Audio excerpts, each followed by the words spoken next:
Me suenan a música los cantos de tus aves, el ruido de los vientos que no mueven tus árboles. En el frondoso bosque el sol se multiplica y yo me hago más grande, embobada en belleza.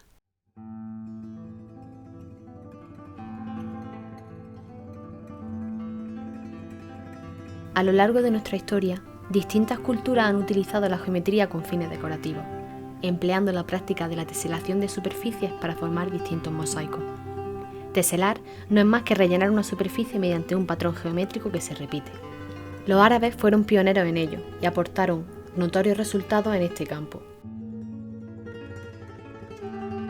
Sin embargo, no fue hasta 1891 cuando el cristalógrafo ruso Evgeny Fedorov hizo un estudio exhaustivo de las posibles formas de teselar un plano, enunciando el teorema que lleva su nombre, Teorema de Fedorov, el cual afirma la existencia de solamente 17 posibilidades, en matemáticas conocidos como los 17 grupos cristalográficos planos. El estudio de las distintas características geométricas constituye el cimiento de las simetrías en el que se basa la cristalografía. El concepto de simetría, desde el punto de vista matemático, se precisa al estudiar los distintos movimientos en el plano, llamados isometrías. Hay 4 movimientos o isometrías fundamentales que son las siguientes. Traslaciones. Desplazan cada punto del plano a la misma distancia, determinada por el vector de traslación. Giro o rotaciones. Fijamos un punto y hacemos girar el objeto sobre sí mismo un ángulo dado. Reflexión. Coloquialmente hablando, es el resultado de reflejar un objeto en un espejo. La recta respecto a la cual se refleja se denomina eje de reflexión o simetría. Reflexión con deslizamiento. Al componer una reflexión con una traslación, obtenemos este movimiento. Para estudiar un mosaico es necesario saber cuál es el paralelogramo fundamental, es decir, aquel que por repetición rellena el plano, y cuáles son las isometrías necesarias para hacerlo. Fedorov clasificó los grupos cristalográficos en función del orden máximo de rotación. Entendemos por orden de rotación el ángulo mínimo que tiene que girar una figura sobre un punto hasta coincidir con ella misma. Si este ángulo es 180, diremos que tiene orden 2, si es 120, orden 3, si es 90 grados, orden 4 y si es 60, orden 6, sin olvidarnos de la posibilidad de que no existan giros. En base a esto, los 17 grupos cristalográficos son los siguientes. Sin giros, tenemos 4 grupos de simetría. Giros de orden 2, 5 grupos de simetría. Giros de orden 3, 3 grupos de simetría. Giros de orden 4, 3 grupos de simetría también.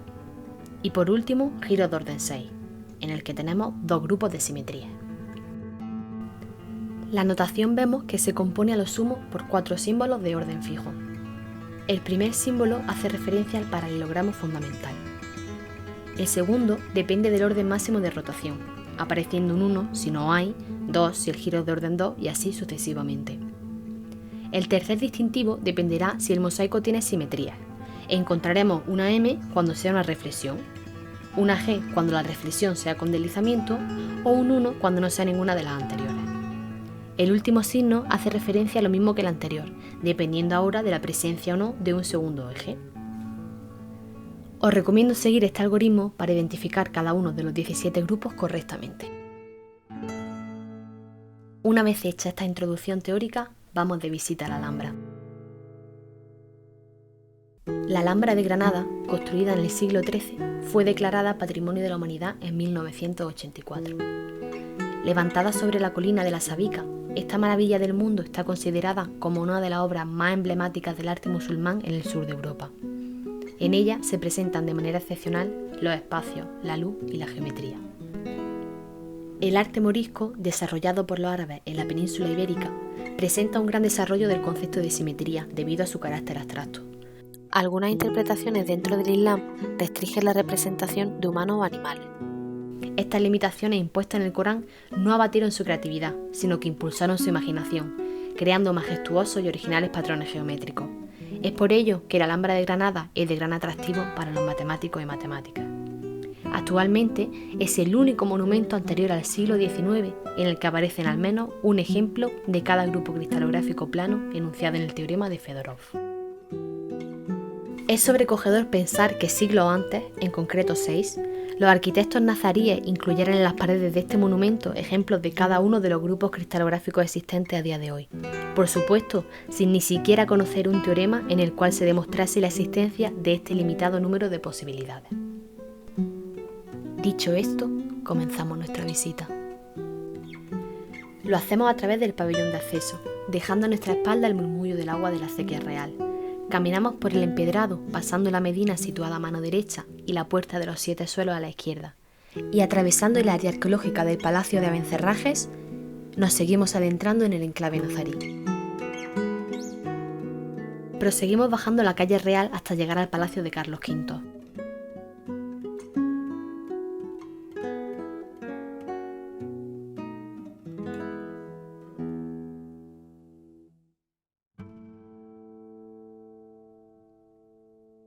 Unos metros más adelante encontramos el primer ejemplo de grupo cristalográfico en la pared frontal de la Puerta del Vino, correspondiente al grupo cristalográfico PG.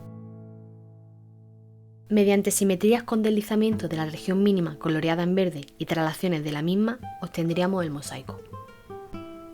En las bóvedas interiores de esta misma puerta queda también visibles restos de unas triquetas coloreadas en tonos rojizos, mosaico con código P31M. Los puntos verdes denotan giros de orden 3 y por los puntos negros pasan 3 ejes de simetría, es decir, son puntos de orden 3. Antes de salir de la Puerta del Vino y sin dejar de mirar hacia arriba, vemos el tercer y último ejemplo situado en este espacio. Su código es PGG y lo analizaremos en unos segundos. Nos dirigimos directamente a los palacios nazaríes. Aunque podemos encontrar distintos mosaicos en diversos puntos del conjunto monumental, la mayor riqueza y abundancia de los mismos la encontramos en los palacios nazaríes. Es por ello que nos centraremos en este espacio. Seguiremos el recorrido marcado. Nos adentramos en el complejo palatino por el Messuar, donde enseguida nos encontraremos con un ejemplo en el suelo de entrada. En este caso del grupo cristalográfico PGG, el mismo que acabamos de ver en la Puerta del Vino. En el análisis geométrico vemos los centros de giro de orden 2 en negro y los ejes de simetría dibujados en rojo. El paralelogramo fundamental aparece sombreado, así como la región mínima. En cada uno de los ejemplos que veremos a lo largo de este vídeo aparecerán estos elementos en el análisis geométrico, además de los vectores de traslación que indican la dirección en la cual hay que trasladar esta región para formar cada uno de los mosaicos.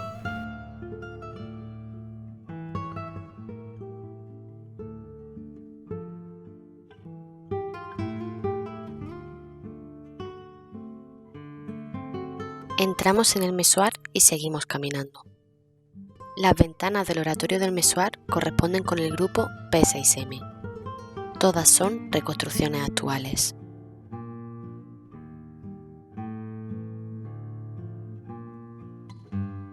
En azul tenemos un punto por el que pasan 2 ejes de simetría, llamado también punto de orden 2, en verde de orden 3 y en rojo los de orden 6, ya que pasan 6 ejes de reflexión como podemos ver. Cambiamos de sala y pasamos al patio dorado. Las columnas existentes a ambos lados están decoradas con alicatados que contienen ejemplos del grupo CM. Los ejes de reflexión y reflexión con deslizamiento que definen a este grupo cristalográfico están dibujados en rojo, los primeros en línea continua y los segundos en línea discontinua. En el centro del patio, la taza de la fuente presenta un grabado en mármol que corresponde con el grupo cristalográfico PMG. Vemos en rojo los ejes de simetría. Por último, antes de introducirnos en el pabellón de acceso al patio de los Arrayanes, observamos otro ejemplo en las puertas de la fachada de Comares. El entramado de la puerta representa un mosaico con código P4. Este mosaico lo definen centros de giro de orden 4 y de orden 2. Atravesamos la fachada de Comares y accedemos al pasillo que nos conduce al patio de los Arrayanes. Pese a su corta longitud, encontramos varios ejemplos más. Ahora sí, nos sumergimos en el verdor del patio de los Arrayanes. Siguiendo el recorrido marcado, giraremos a mano izquierda, donde apreciamos uno de los mosaicos más conocidos, las pajaritas nazaríes, con código P1. La región a trasladar aparece sombreada en amarillo. Nuestra siguiente parada es el Salón del Trono. Para llegar a él, pasamos previamente por la Sala de la Barca. Las paredes laterales están cubiertas por un alicatado en blanco y negro, correspondiente al grupo plano CMM. En azul encontramos los centros de giro de orden 2 y en rojo de nuevo los ejes de simetría perpendiculares. Sin irnos muy lejos, descubrimos un mosaico con código P4M, en colores amarillo y verde. En la reconstrucción geométrica vemos los ejes de simetría que están formando ángulos de 45 grados. En verde, un punto de orden 2. Recordemos que esto quería decir que pasaban dos rectas de simetría por él. Y en rojo, los de orden 4. A continuación encontramos unas columnillas que presentan un decorado que podemos clasificar como PM. Para formar este mosaico, reflejamos la sección sombreada en marrón respecto del eje dibujado en rojo. Y a continuación trasladamos la figura a la distancia que indican los vectores de traslación. En la pared colindante tenemos de nuevo una yesería en la que se intuyen colores azules y verdes, que catalogaremos como P1. Como vimos con las pajaritas nazaríes, que tenían el mismo código, tenemos una región mínima que vamos trasladando para formar todo el mosaico. Estas decoraciones se repiten en el ala este de la sala de la barca, cuyo nombre podría proceder de su bóveda semicilíndrica o de la inscripción Albaraka en árabe bendición escrita en la yesería que acabamos de ver.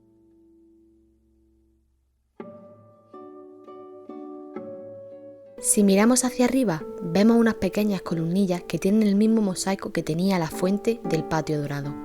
Es del código PMG. En las jambas del arco de acceso a la siguiente estancia, contemplamos tacas con el diseño de los llamados aviones nazaríes. Su código es de nuevo el CMM, con los centros de giro de orden 2 en azul y los ejes de simetría en rojo. Pasamos al Salón del Trono, también conocido como Salón de Comares o Salón de los Embajadores.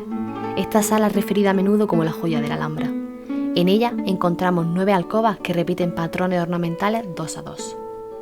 En la primera alcoba se encuentra otro de los mosaicos más conocidos del arte musulmán, los huesos nazaríes, con código CMM. Nos damos cuenta de que este código es bastante recurrente en las decoraciones presentes en la Alhambra.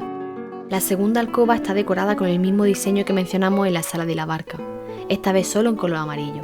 Las columnas presentes en esta sala presentan un alicatado en tonos verde y negros con código CM. Vemos los ejes de simetría en rojo. La alcoba número 4 contiene un alicatado en sus paredes que de nuevo es un CMM.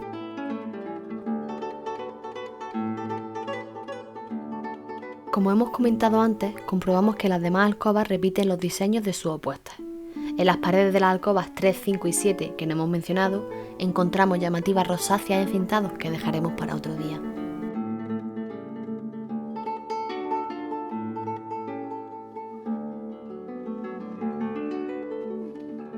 Salimos del Salón del Trono atravesando de nuevo el patio de los Arrayanes.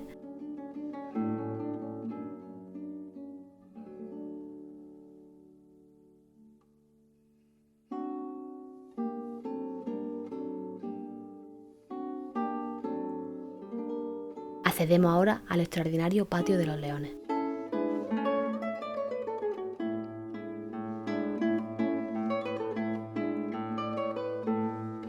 Como dijo Washington Irving, ninguna parte del edificio da una idea más completa de su belleza como este patio, ya que ninguna ha sufrido menos los estragos del tiempo.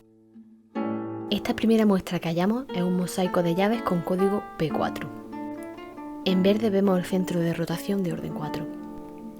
Rodeando el patio de los Leones, entramos en primer lugar a la sala de abencerrajes. Si miramos hacia arriba y a ambos lados, vemos ejemplos de P4G, uno de los más difíciles de encontrar en el recorrido actual por los palacios nazaríes. En su análisis geométrico tenemos el centro de rotación de orden 4 en azul y los ejes de simetría en rojo. Dentro descubrimos un ejemplo de PG.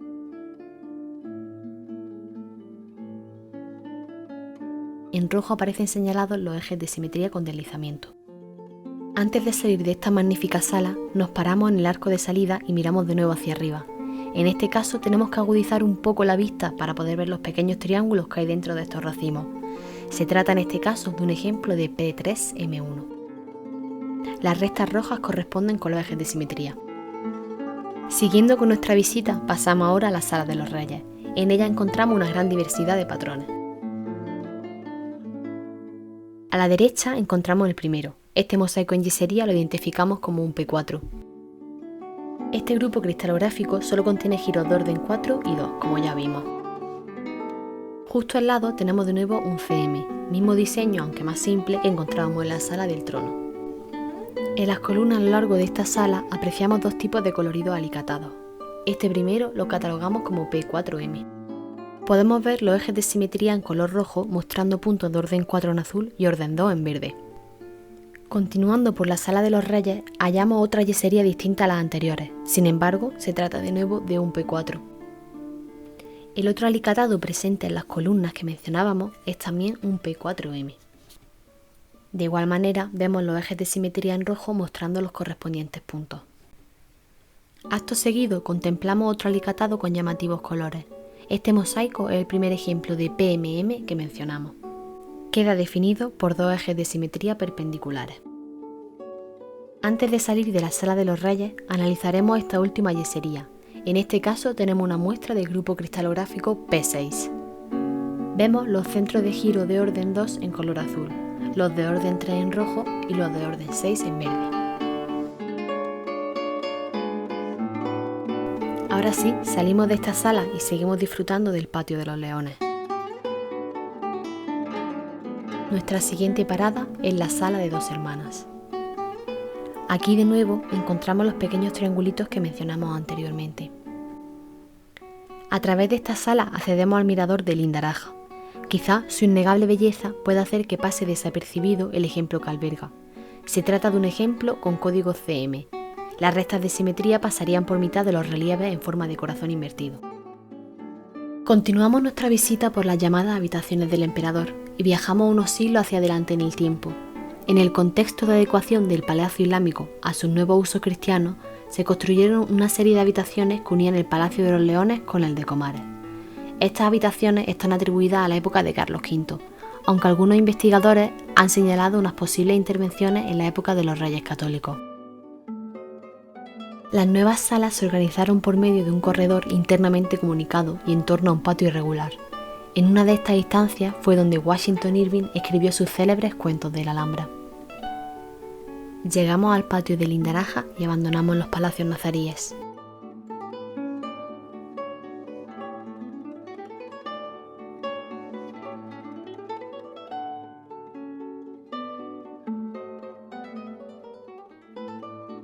Nos dirigimos ahora al Palacio del Generalife a través de sus cautivadores jardines.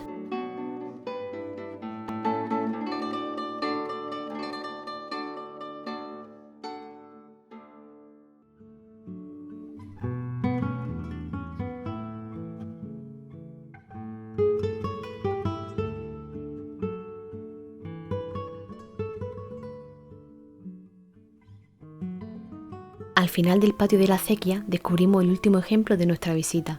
Esta yesería representa un mosaico de tipo P2.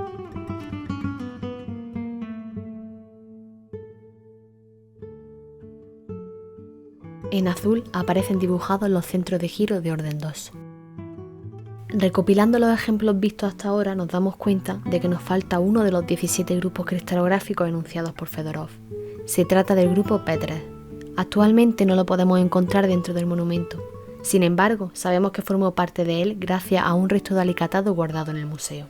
Este grupo lo determinan los centros de giro de orden 3.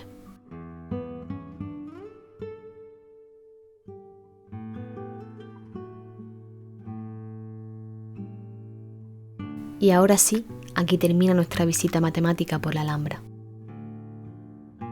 Os animo a redescubrirla y a hacer la visita con otros ojos. Nunca sabes dónde puedes encontrar un grupo cristalográfico en esta maravilla del mundo. No sé si llamé cielo a esta tierra que piso. Si esto de abajo es el paraíso, ¿qué será la Alhambra, cielo?